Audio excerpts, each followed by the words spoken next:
Les matinales de KPMG. Bonjour à tous, soyez les bienvenus sur les ondes de Radio KPMG pour cette nouvelle édition des matinales, l'émission qui fait le tour chaque mois de l'essentiel de l'actualité comptable et financière. Nous sommes le mardi 2 novembre 2021, au micro, Laurent Chilet et Hélène Modicom. Bonjour Laurent. Bonjour Hélène, bonjour à tous. Ce week-end s'est ouvert à Glasgow la 26e conférence des Nations Unies sur le climat, la fameuse COP26. Coïncidence ou non, a été publié il y a quelques jours le rapport Rocher sur la place des entreprises au sein de la société. En effet, le 19 octobre, Brice Rocher, le PDG du groupe éponyme, a remis au gouvernement un rapport souvent présenté comme une suite de la loi Pacte votée en 2019. La loi Pacte, vous en souvenez sûrement, intronise la société à mission et la raison d'être et demande aux entreprises de tenir compte des enjeux sociaux et environnementaux de leurs activités. Dans le dossier du mois, Alain Couret et Florence Olivier de KPMG Avocats analyseront ce rapport Rocher dont l'ambition est grande. Repenser la place des entreprises dans la société. Vaste ambition. Mais avant cela, commençons tout de suite avec le journal de la rédaction. Le journal. À la une aujourd'hui, dans l'actualité fiscale, tout d'abord, le projet de loi de finances pour 2022 qui poursuit son parcours législatif. Également, au niveau international, le G20 qui a approuvé le 30 octobre une réforme fiscale historique.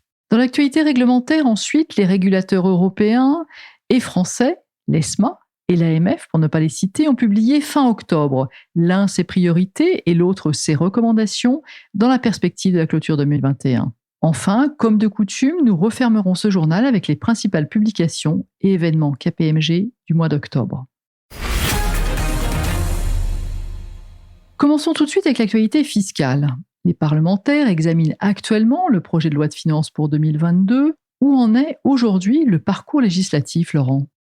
La première partie du projet de loi de finances pour 2022 a été votée mardi, 19 octobre, par l'Assemblée nationale. Actuellement est examiné le projet de loi de financement de la sécurité sociale. Suivra l'examen de la seconde partie du projet de loi de finances, et ce jusqu'à mi-novembre. Ensuite viendra le tour du Sénat. En tout état de cause, le projet de loi de finances 2022 devrait être adopté au plus tard le 17 décembre prochain. Dans notre matinale d'octobre, nous avions présenté les grandes lignes des mesures qui composent le texte initial du projet de loi de finances 2022, mais comme toujours, des mesures complémentaires seront proposées lors de l'examen public. Oui, à ce stade, Hélène, une mesure complémentaire se dégage, la question de la fiscalité des cryptoactifs, dont s'est saisie la commission des finances de l'Assemblée nationale, surtout pour interpeller le gouvernement. Les attentes sont fortes dans ce domaine, notamment au regard des sommets historiques atteints par le Bitcoin il y a quelques jours. Mais à ce jour, il n'y a pas d'amendement concernant les entreprises. Il faudra donc attendre la seconde lecture pour voir la réaction du gouvernement. Nous resterons donc encore un peu sur notre faim. Mais d'ores et déjà, vous pouvez podcaster et écouter dans notre application Radio KPMG les fiscales diffusées le 8 octobre dernier. Dans cette émission, nos experts décryptent le projet de loi de finances 2022. Et vous pouvez également suivre la page LinkedIn de KPMG Avocats. Autre actualité fiscale, je le disais en introduction, le 30 octobre, les pays du G20 ont approuvé une réforme fiscale internationale, un texte historique, Laurent. Oui, Hélène. Bruno Le Maire l'a d'ailleurs qualifié, je le cite, de véritable révolution fiscale au service de la justice et de l'efficacité économique. Cette réforme va instaurer dans un avenir proche de nouvelles règles fiscales au niveau mondial, avec notamment une taxation minimale de 15% des profits des entreprises internationales. Sachant que pour s'appliquer en France, le texte devra prendre la forme d'une directive européenne. On peut penser à cet égard que la présidence française de l'Union européenne, à partir du 1er janvier 2022, facilitera ce processus. Affaire à suivre donc. Mais encore une fois, sans attendre la fin du parcours législatif de cette réforme fiscale historique, vous pouvez vous informer en écoutant notre émission Les Fiscales, diffusée le 8 juillet dernier dans notre application mobile. Poursuivons ce journal avec l'actualité réglementaire. À l'approche de la clôture, cette saison, les régulateurs publient leurs messages sous forme de priorités pour l'ESMA et de recommandations pour l'AMF. Oui, et sans surprise, Hélène, leur message traite pour l'essentiel des conséquences de la crise sanitaire sur les états financiers et la communication financière afférente. mais aussi des enjeux climatiques et enfin des informations à fournir relatives aux pertes de crédit attendues dans les établissements de crédit. Si on se penche d'abord sur la question de la crise sanitaire, que nous dit le régulateur européen à ce propos ? À ce propos, Hélène, l'ESMA met l'accent sur les effets de cette crise en matière de continuité d'exploitation ainsi qu'à plus long terme sur la performance, la situation financière et les flux de trésorerie, et les informations relatives aux accords de financement avec les fournisseurs et le risque de liquidité induit. L'ESMA insiste également sur les informations à fournir sur les jugements, estimations et hypothèses sous-jacentes, notamment celles qui ont justifié des pertes de valeur, des reprises de pertes de valeur ou encore des changements dans les durées d'utilité des actifs non financiers. Le régulateur européen souligne aussi la nécessité de disposer d'informations transparentes sur les actifs d'impôt différés liés aux pertes reportables et crédits d'impôt obtenus dans le contexte de la pandémie.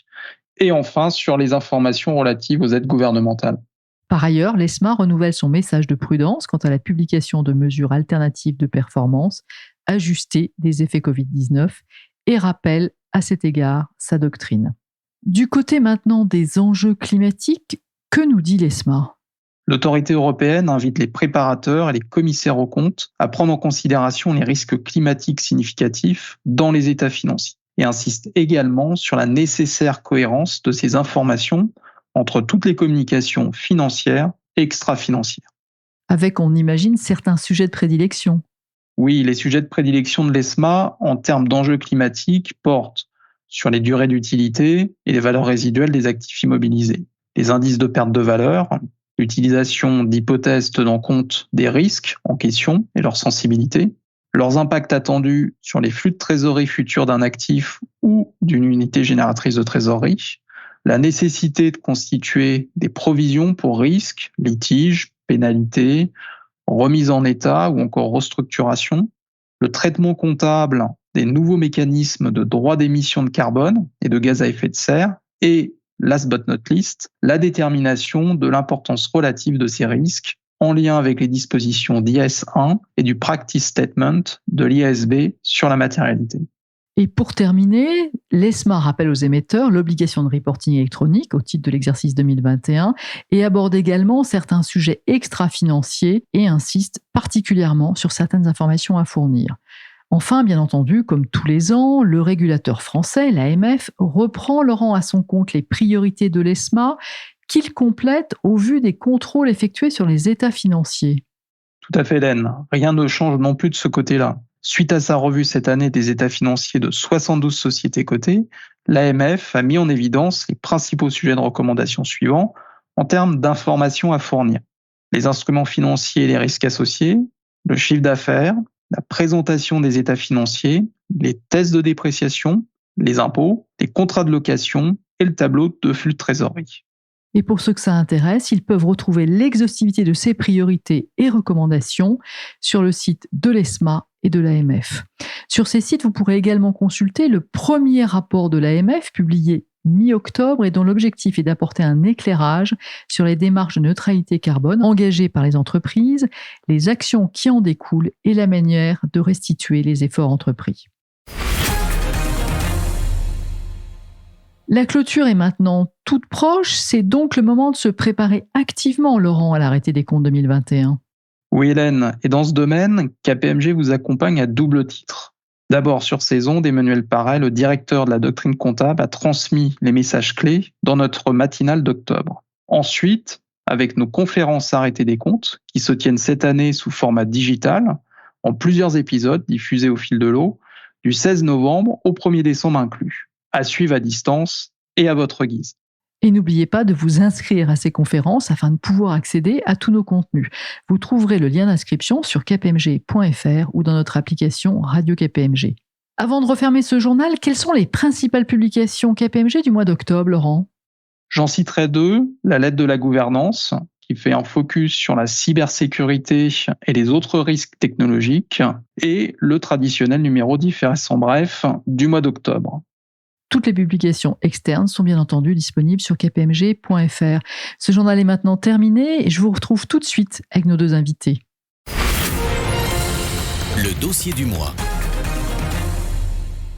Notre dossier du mois est consacré aujourd'hui au rapport Rocher, remis le 19 octobre dernier au ministre de l'Économie, Bruno Le Maire, et à la secrétaire d'État, Olivia Grégoire.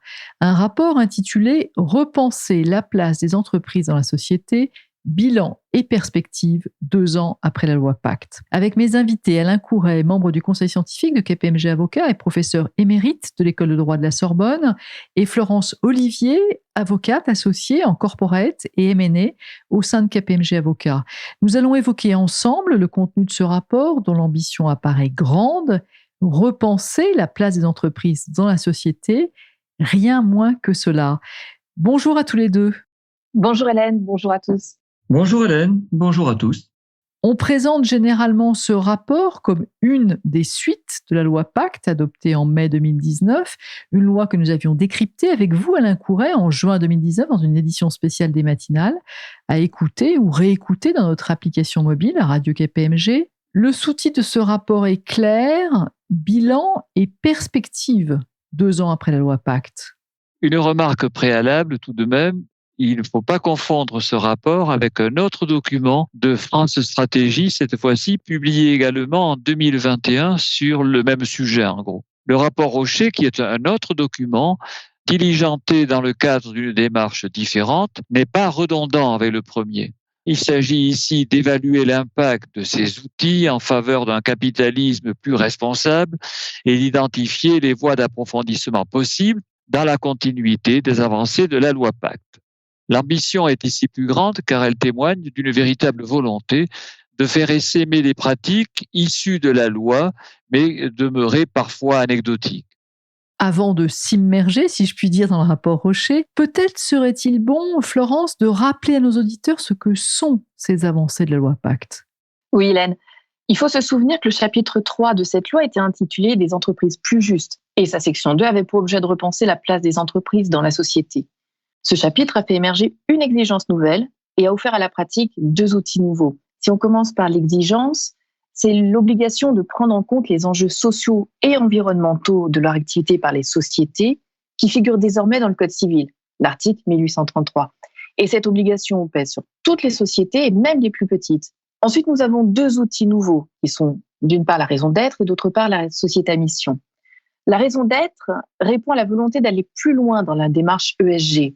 Au terme de l'article 1835 du Code civil, les statuts d'une société peuvent préciser une raison d'être, constituer les principes dont la société se dote et pour le respect desquels elle entend affecter des moyens dans la réalisation de son activité. La société à mission, elle, est une société qui a inscrit dans ses statuts une raison d'être, ainsi qu'un ou plusieurs objectifs sociaux et environnementaux qu'elle se donne pour mission de poursuivre dans le cadre de son activité. Et précisons bien qu'il ne s'agit pas d'une nouvelle forme sociale, à la différence de ce qui est parfois fait à l'étranger. En effet, toute société commerciale, quel que soit son statut juridique, peut décider d'adopter le statut de société à mission. Et ces 3 innovations, Florence, qui figurent dans la loi Pacte, sont imbriquées en quelque sorte. Oui, très vite, l'expérience des sociétés cotées nous a montré que les principes dont la société se dote dans sa raison d'être ne pouvaient pas être déconnectés des préoccupations sociales et environnementales. Et la société à mission, elle, doit nécessairement se doter d'une raison d'être et définir en plus un ou plusieurs objectifs sociaux ou environnementaux. Et donc, un des objectifs du rapport Rocher était de tenter un bilan de la mise en œuvre de ces nouveautés. Et ce bilan, Alain, est somme toute assez mitigé.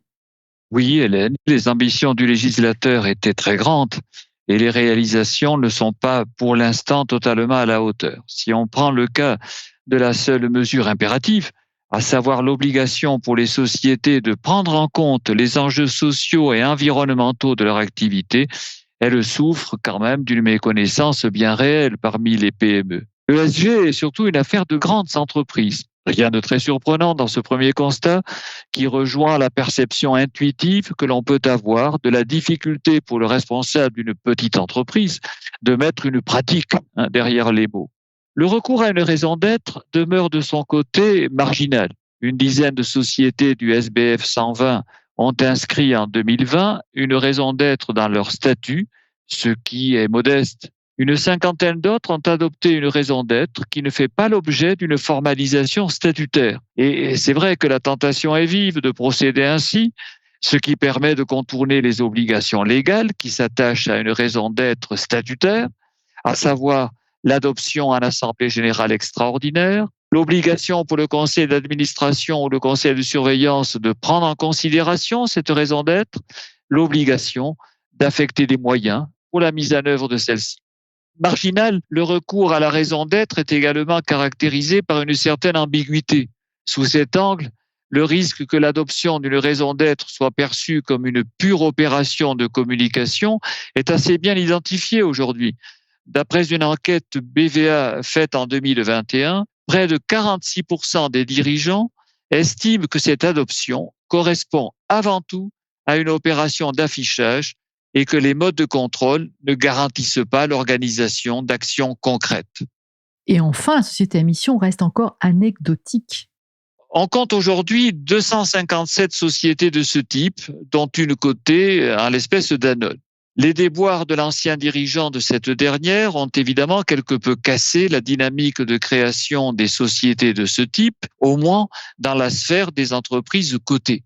L'absence d'incitation financière explique également un démarrage plutôt lent pour les non cotés. Le rapport constate toutefois que la progression s'accélère depuis le début de l'année.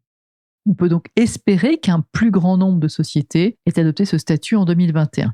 Voici donc pour les constats, mais je suppose que l'objectif de la mission Rocher était de proposer des solutions et non juste de se complaire, Florence, dans le constat de réalisation encore peu abouti. Le rapport se donne en effet pour objectif d'encourager l'appropriation la plus large possible des nouveaux dispositifs issus de la loi Pacte. Il invite d'abord tous les acteurs de la place à s'unir pour rédiger un guide de bonnes pratiques sur les modalités de prise en considération des enjeux sociaux et environnementaux dans le processus de décision des organes sociaux à destination des TPE et PME. Il invite également à multiplier les actions de sensibilisation et de formation sur les dispositifs de raison d'être et de société à mission, en mobilisant les réseaux professionnels qui sont en relation directe avec les PME et ETI. Et de même, il invite les organismes teneurs de fichiers, comme par exemple le Conseil national des greffiers des tribunaux de commerce et la communauté des entreprises à mission, à croiser les fichiers des entreprises à mission pour obtenir un décompte le plus à jour et le plus fiable possible. Et puis, au-delà de ces mesures de sensibilisation, le rapport Rocher contient également des recommandations plus précises, notamment s'agissant des possibles prescripteurs, et parmi eux, l'État occupe une place privilégiée. Oui, l'État actionnaire est en effet invité à donner l'exemple, à introduire des raisons d'être dans toutes les entreprises éligibles. Il est invité également à encourager ses participations, dotées de missions de service public, à s'interroger sur la pertinence de la qualité de société à mission.